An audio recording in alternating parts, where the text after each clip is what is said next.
Hey everybody, and welcome to On the Map. Today we have a very special guest. It is my friend, it is my boss, it is the lovely Tara Dimick. So now we get to do everyone's favorite uncomfortable part, and we get to read her bio. Are you excited? Are you ready? I can't wait. She's lying. Okay. Tara is the CEO of Compass Marketing and Advertising Partners and a creative force behind the agency's voice, storytelling, and client experience. With a strong background in marketing strategy and content development, Tara specializes in helping brands find clarity in their message and confidence in how they show up in the world. That being said, she is known for her ability to blend creativity with intentionality, ensuring that every campaign not only looks good, but works. Tara is passionate about building meaningful connections between organizations and their audiences, and she plays a key role in shaping thoughtful, human-centered approaches that define Compass Marketing. So with that, everyone, welcome Tara Dimick.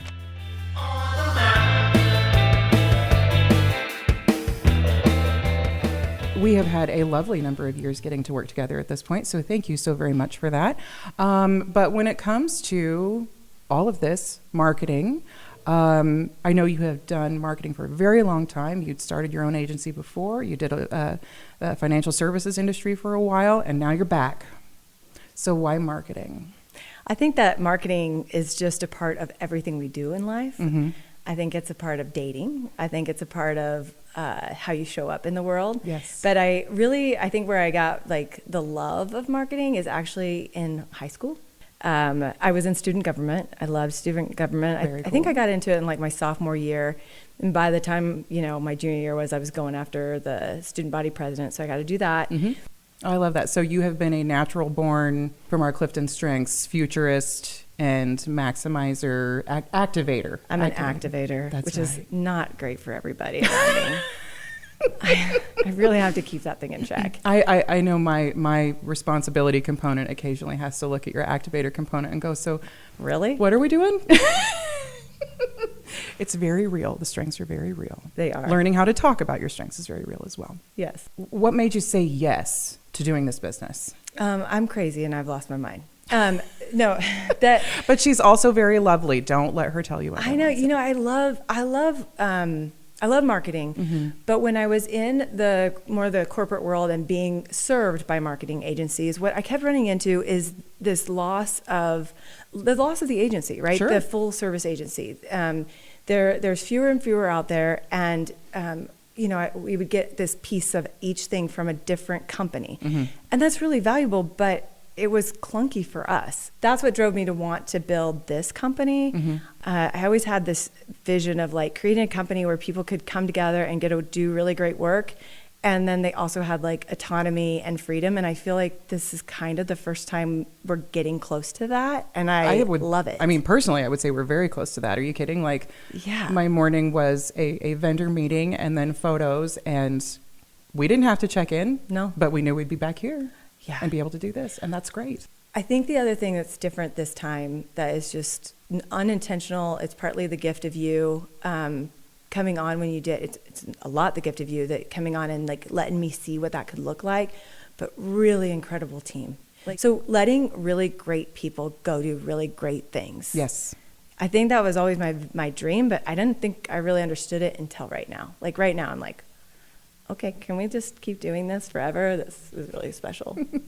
It's also been really fun to be where I'm at and have to go, okay, so go make magic, not to be dismissive of time, skills, and abilities, but there are times that we're managing so many things you're really relying on that trust. Yeah. And you're relying on that team to go be creative, go make magic. So within that conversation, what would you say are some of the things that Compass does best? Everything. No, that's not fair. I think what Compass does really, really well is we care deeply. So huge amount of experience, right? But experience can trip you up, especially in marketing, because marketing is moving at a rate that is everything's moving at a rate that's unbelievably fast. I mean, the speed of our days in general is just bonkers. It's crazy. And AI is transforming what the capabilities are, and in a lot of ways, really in a great opportunity, mm-hmm. not in a negative way. There's definitely negatives, but most of it's good. Mm-hmm. But I think what we do really well is we care deeply about our clients in a way that's like we want to know who they are. We want to understand them. We want to know where their strategy's going. And I think, and I believe, and I've watched it, where we almost feel like we are just like, sometimes I feel like I work at like 5 companies. Like there are definitely days. Yeah. Yes. And I feel like everybody on the team feels that way too, where they're like, yeah, I'm part of this team and I'm part of this team and I'm part of this team. And that's how it works. And I think for the squirrels that are in us, that makes us stick better, right? Because we're squirreling out, and if we worked at one company, that wouldn't really work for us individually. But I think because we get to do that. So the passion, the community focus, the desire to get it right. Yes. And I think the other thing that I think most of us really, we're all different. We all have different skill sets, and we all bring different experiences to the table. And I think matching that up with the client is what we do well too, is trying to say, okay, well, you actually fit better with this client, and I fit better with this client. Yeah.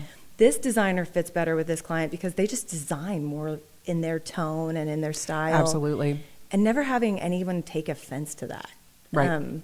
Like, best team, how do we build the best team around them? How do we identify when somebody's not a fit and slowly move them out, move somebody else in? Yeah. Those are things that, and then the team style.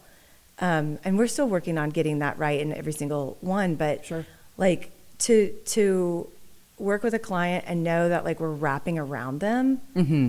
I think that's another thing that we get right.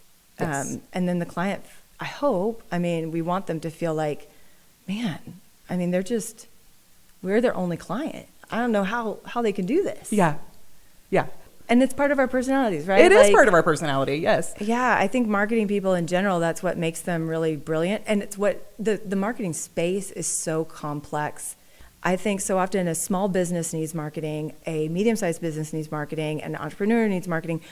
But what they need is this big and this wide. They need a website, they need digital advertising, they need traditional advertising. They need to know so much.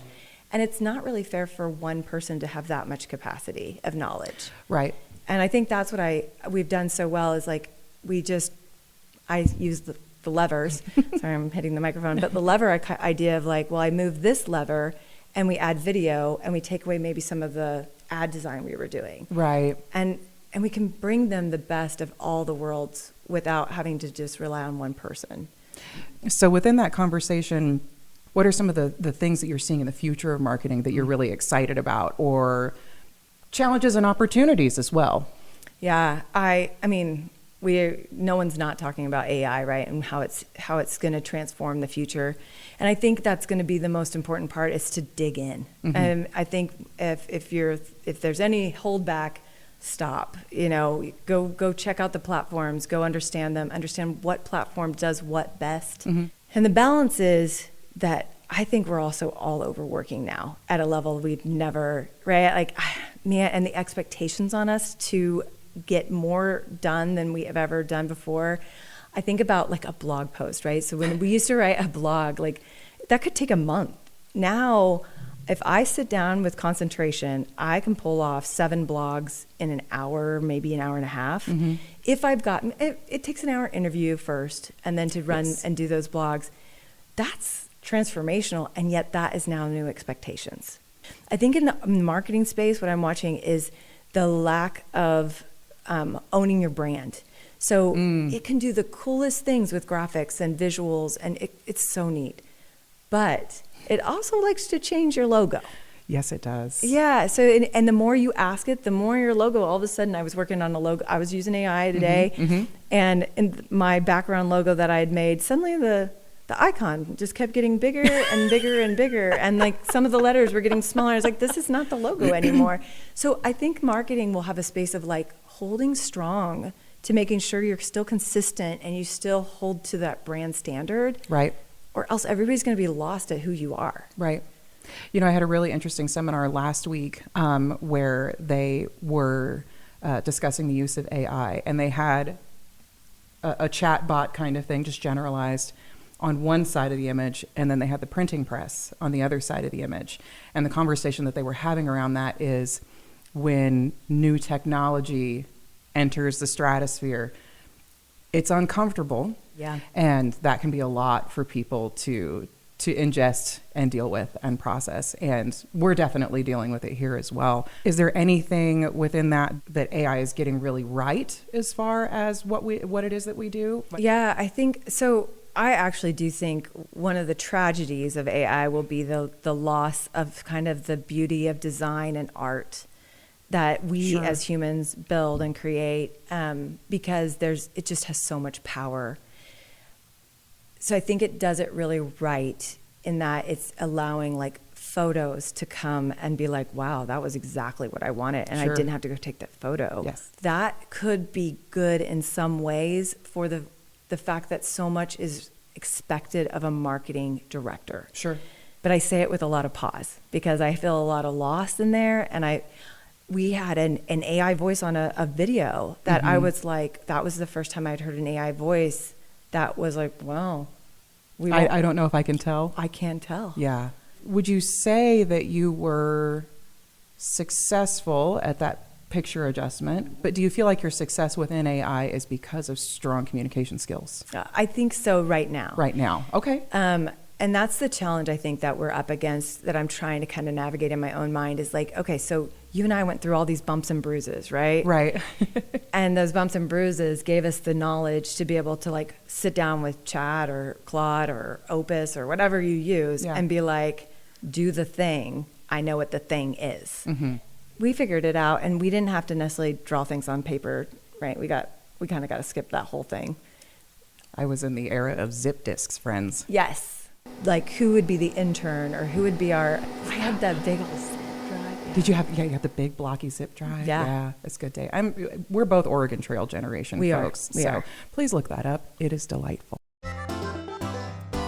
So within all of that, how do you like to match creativity with performance and then results? We made the thing and the thing worked. What types of things do you see within there?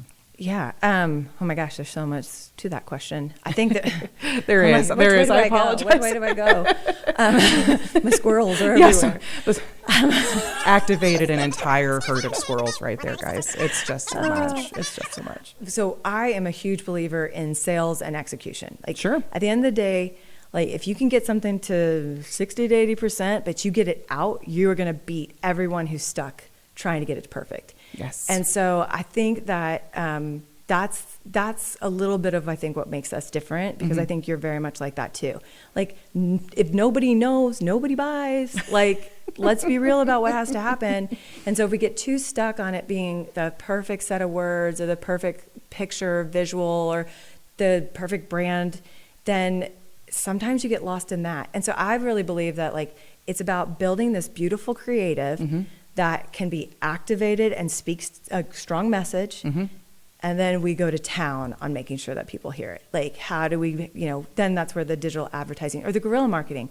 Are we running email or social, or how are we attacking so that people can know about that event or that webinar or that product or service? In my mind, when we nail it is when more money is spent going out the door and getting the communication out the door than is spent trying for us to make the pretty thing pretty. Yeah, very fair. That's the gold. One of the things that you did that's different than, or at least maybe it's the evolution of the full service agency, is now we've got a digital marketing arm.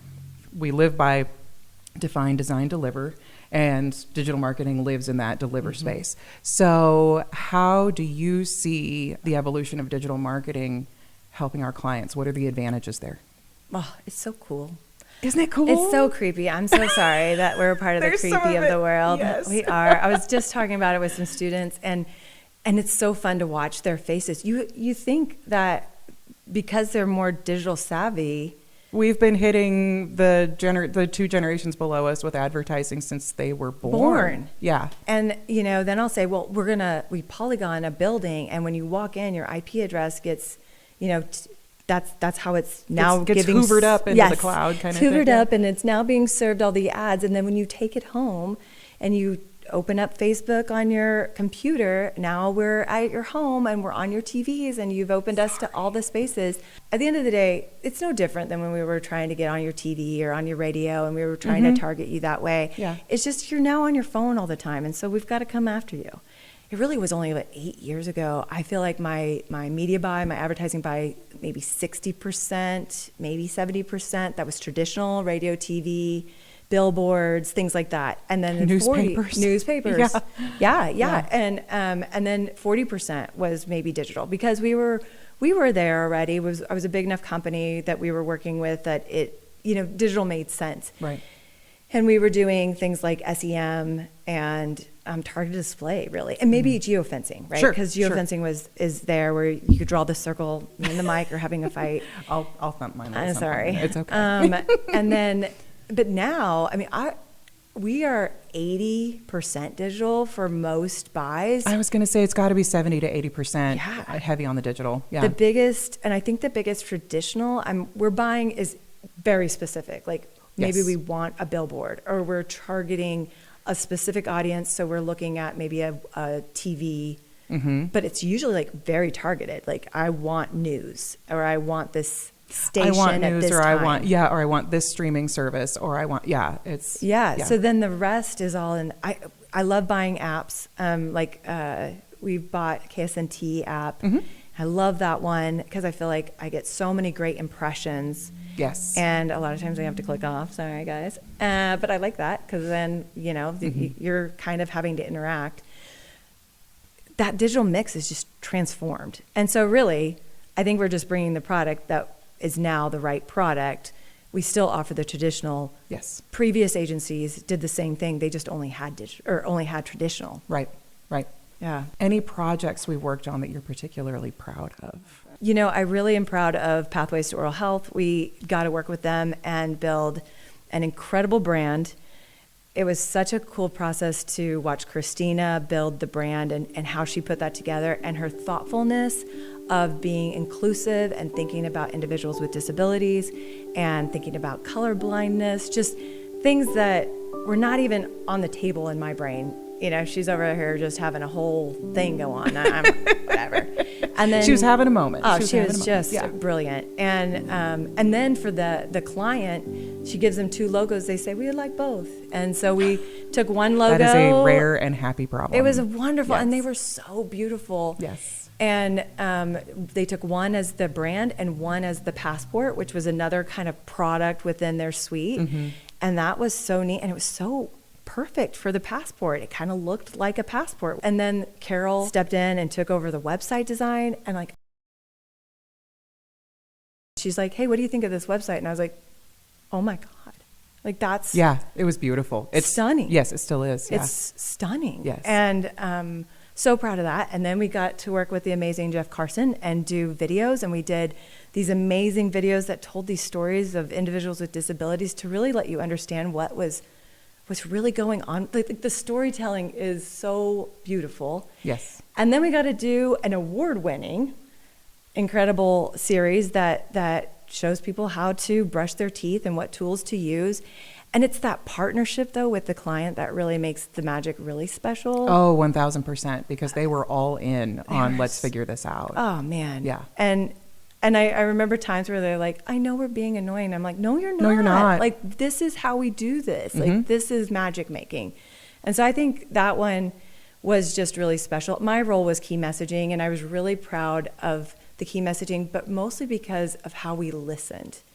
And I think that there was a special moment where we got to work with this self-advocate group, which was a group of adults with disabilities, and they got to share with us, how they received the wording we were using. So one word that, we use on a regular basis is stress, right? Oh, this is going to relieve your stress. This is going to help your stress, anxiety, those kinds of words. And they were like, well, when we hear this word, they shared with us that they were like, it makes us feel like, for this particular situation, going to the dentist is stressful. You're telling us that this experience is stressful, not telling us, we were saying reduce stress, but that's not what they heard. They heard, oh, this is stressful. It's going to be stressful. It's going to be stressful. So now we have to, and it was such an aha moment of something so simple that I was just like, I love this work. I love how much words matter. Yeah. Yeah, that was a good one. I love that. I love that. Well, okay, so keeping in the why is Compass doing things the way that they're doing them, would you like to discuss why this podcast What did you, I sprung that one on you. I apologize. But why this podcast? Why did you want to get these kinds of conversations out to other people? Because you're really cool. You are. You're so cool. Lies and slander. Guys, I cannot express to you how boring I actually am. Oh my God, so not I'm true. going to watch Lord of the Rings tonight and stare at the wall. It's going to be the best. And anyway. she's going to post about it. I might. Sorry. Which is cool. Okay, so I really think this was a lot of work. Like, even as we talked about it, I felt like, what are we trying to do? Why are we doing this? Yeah. And I think that marketing is magical. And I think about things like, I love, and my mother-in-law worked for Pepsi, and That's before right. I ever got to meet her, I just loved Pepsi. Uh-huh. Whether you like, I don't know if I'm allowed to say that. I loved Pepsi. I don't drink Pepsi. I drink Coke. But I loved Pepsi's marketing. She drinks a lot of Monster. I also drink a lot of Monster. If we're doing an ad right now. Hit us up, guys. It's a problem. Anyway, so, but the way they marketed and the way the genius of what marketing was, and how they would come up with these crazy ideas that just blew you away. That was so cool.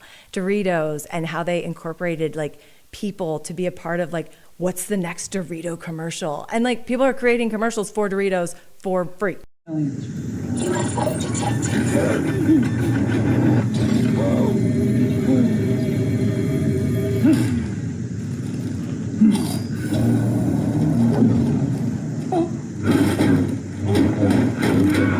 Come on, man!